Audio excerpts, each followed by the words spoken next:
Le 27 janvier 1923, dans la salle des assises de Versailles, on vend aux enchères une cuisinière en fonte. Un fourneau de cuisine ordinaire, avec sa porte, son foyer, ses plaques. Il part à 4200 francs. L'acheteur s'appelle Monsieur Anglade. Il dirige un musée de cire à Paris. 11 mois plus tôt, l'homme à qui ce fourneau appartenait a été guillotiné devant la prison de Versailles. Il avait été condamné pour 11 meurtres. On n'a jamais retrouvé un seul corps, pas un cadavre, pas une tombe, pas un nom sur une pierre. 11 personnes ont disparu entre 1915 et 1919.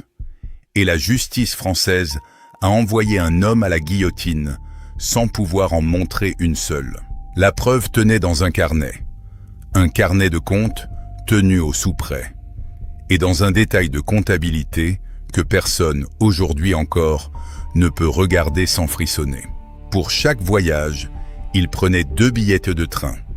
Un aller-retour pour lui, un aller simple pour elle. Il s'appelait Henri-Désiré Landru. Il était petit, il portait une barbe fournie, et pendant 4 ans, personne ne l'a cherché. Parce que pour chercher quelqu'un, il faut d'abord que quelqu'un s'inquiète. Et parce que, en 1915, la France avait autre chose à faire que de compter ses veuves. Il faut commencer par une chose qu'on oublie toujours dans cette affaire. Landru n'était pas un inconnu de la police. Il était fiché depuis 15 ans. Sa carrière commence en 1900 et ce n'est pas une carrière de meurtrier. C'est une carrière d'escroc. De petites escroqueries, patientes, méthodiques, sur des gens seuls. Condamné par défaut en 1902, puis en 1904, puis en 1906, puis en 1909 et en 1914, la justice française décide qu'elle en a assez. Elle prononce contre lui la relégation, c'est-à-dire l'exil définitif au bagne, en Guyane. Il ne partira jamais. Il prend la fuite. L'État avait décidé de le faire disparaître de son territoire, et l'État l'a perdu. L'année suivante, les femmes commencent à disparaître. Il y a un autre détail qu'on oublie. Depuis le 7 octobre 1893, Henri-Désiré Landru est marié. Il l'est toujours. Il le sera jusqu'au bout. Toutes les femmes à qui il promettra le mariage le promettront à un homme déjà marié. 1915. La France est en guerre depuis 1 an. Sur le front, les hommes meurent par centaines de milliers. À l'arrière, il reste des femmes seules, des veuves, des fiancées qui ne se marieront pas, et une administration qui n'a pas le temps de compter. Dans les journaux, entre les communiqués et les avis de décès, il y a une colonne qu'on lit beaucoup à cette époque. Les annonces matrimoniales. On y cherche un mari, une situation, une maison, où finir sa vie. Le 16 mars 1915, une de ces annonces paraît dans l'Écho de Paris. Elle est de lui. Le journal existe encore. On peut aller la lire. 283 femmes répondront à ces annonces. Le chiffre est exact. C'est lui qui l'a écrit, car il tenait ses comptes.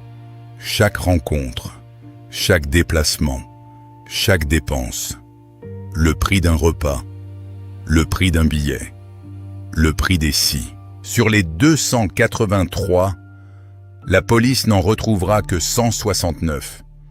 Et voici ce qu'il faut retenir de ces 169 femmes. Aucune n'a été tuée. Elles ont répondu, elles l'ont rencontré, elles sont rentrées chez elles. Seules ont disparu celles dont le nom était inscrit sur une autre page, une page courte. 11 noms. Le premier est celui de Jeanne Cuchet, 39 ans, veuve. Elle disparaît en février 1915, dans une villa louée à Vernouillet. Le deuxième est celui de son fils. André Cuchet a 17 ans. Il disparaît le même mois, au même endroit. Il n'avait répondu à aucune annonce. il accompagnait sa mère. Thérèse Labordeline, 46 ans, disparaît le 26 juin 1915. Marie-Angélique Guillain, 52 ans, le 3 août de la même année. Toutes les deux à Vernouillet. Puis ils changent de maison. À la fin de 1915, il loue une villa dans un village des Yvelines, au bout d'une route, à l'écart. Le village s'appelle Gambet. Berthe Anna Héon, 55 ans, disparaît le 8 décembre 1915. Anna Colomb, 44 ans, le 27 décembre 1916. André Bablet a 19 ans. Elle disparaît le 12 avril 1917. Retenez cette date. Célestine Buisson, 46 ans, disparaît le 1er septembre 1917. Louise Joséphine Jaume, 38 ans, le 26 novembre. Anne-Marie Pascal, 37 ans, le 5 avril 1918. La dernière s'appelle Marie-Thérèse Marchadier, 37 ans. Elle disparaît le 13 janvier 1919. Janvier 1919. La guerre est finie depuis 2 mois. Il tue encore. Et il lui reste exactement 3 mois de liberté. Ce n'est pas la police qui l'arrête. Ce n'est pas un juge, ni un préfet, ni un service de renseignement. Ce sont 2 femmes qui écrivent des lettres et un maire de campagne qui les lit. En 1918, le maire de Gambet reçoit un courrier. Une dame demande ce qu'est devenue son amie, Anna Colomb, partie s'installer dans la commune avec un monsieur Frémiet. Le maire cherche. Il ne trouve pas de monsieur Frémiet. Il répond qu'il ne sait pas. Peu après, il reçoit une seconde lettre. Une demoiselle Lacoste demande ce qu'est devenue sa sœur, Célestine Buisson, partie s'installer dans la commune avec un monsieur Dupont. Il n'y a pas de monsieur Dupont non plus. Alors, le maire de Gambet fait la seule chose qu'un homme méthodique pouvait faire. Il met les 2 familles en relation. Elle compare. Les 2 femmes avaient répondu à des annonces matrimoniales publiées à quelques jours d'intervalle. Les 2 étaient partis pour le même village, l'une avec un Dupont, l'autre avec un Frémiet. Et la description est la même. Le même âge, la même taille, la même barbe. À partir de là, il ne se passe rien pendant des mois.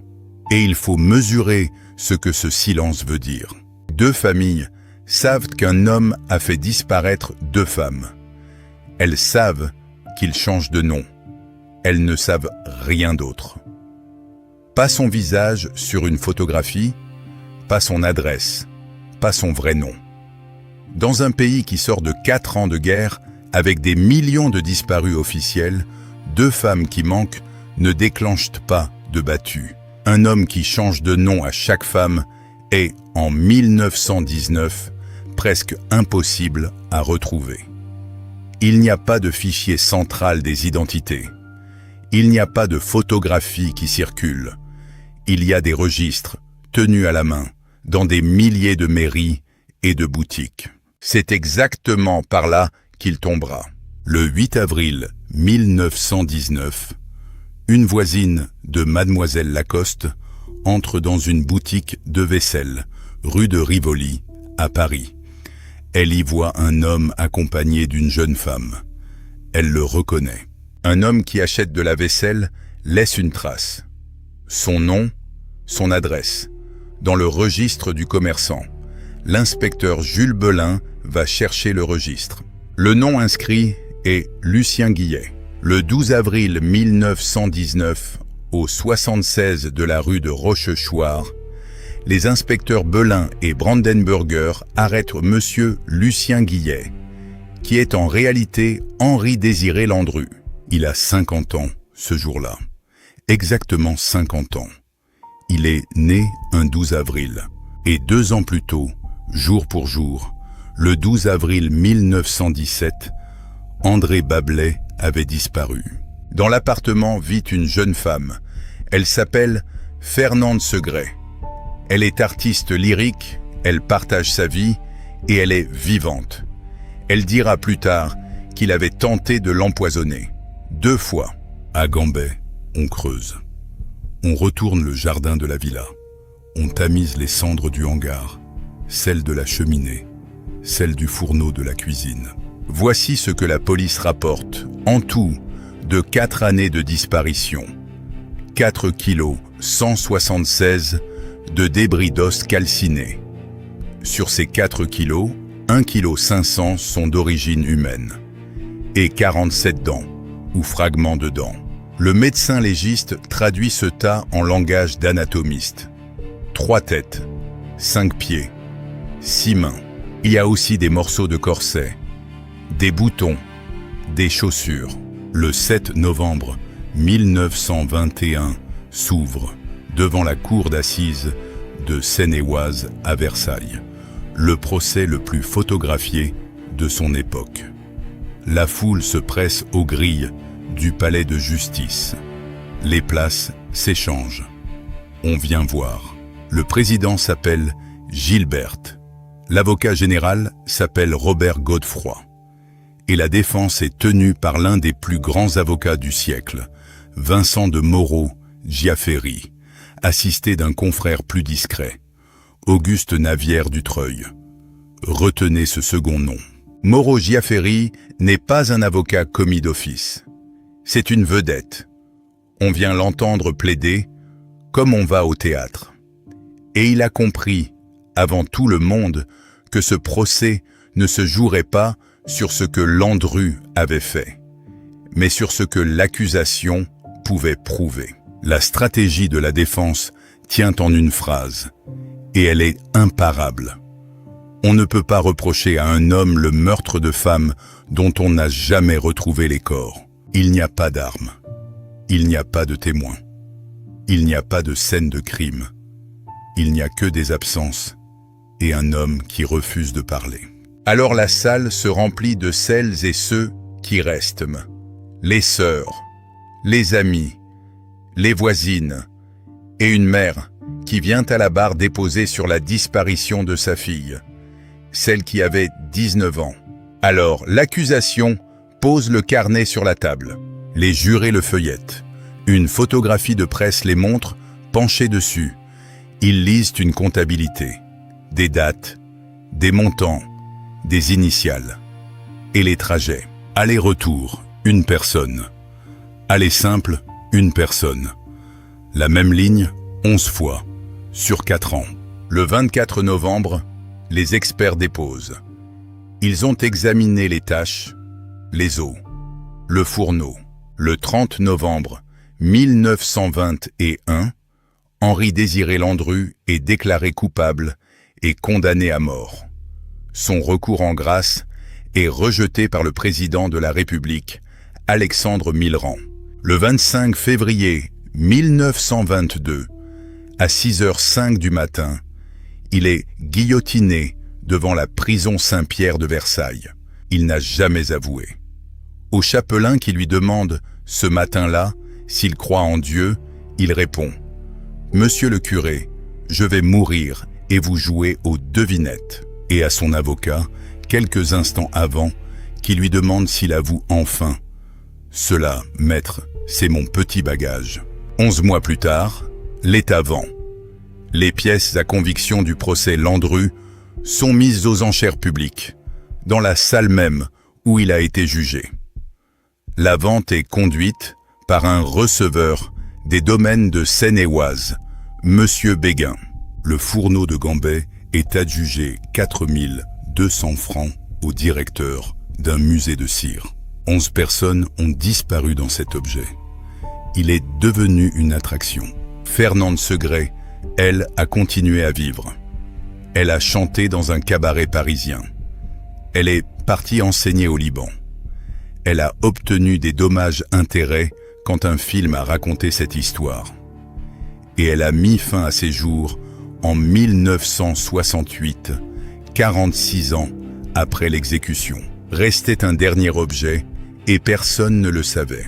Pendant le procès, Landru avait dessiné De sa main, sur une feuille, il avait représenté le fourneau à charbon de la villa de Gambet. Il avait intitulé son dessin « Les causes célèbres, un accusé témoigne » et il l'avait donné à son second avocat, Auguste Navière du Treuil. Au dos du dessin, il avait écrit une phrase courte, écrite de façon sibylline. Une phrase qui est un aveu. Navière du Treuil l'a gardé toute sa vie.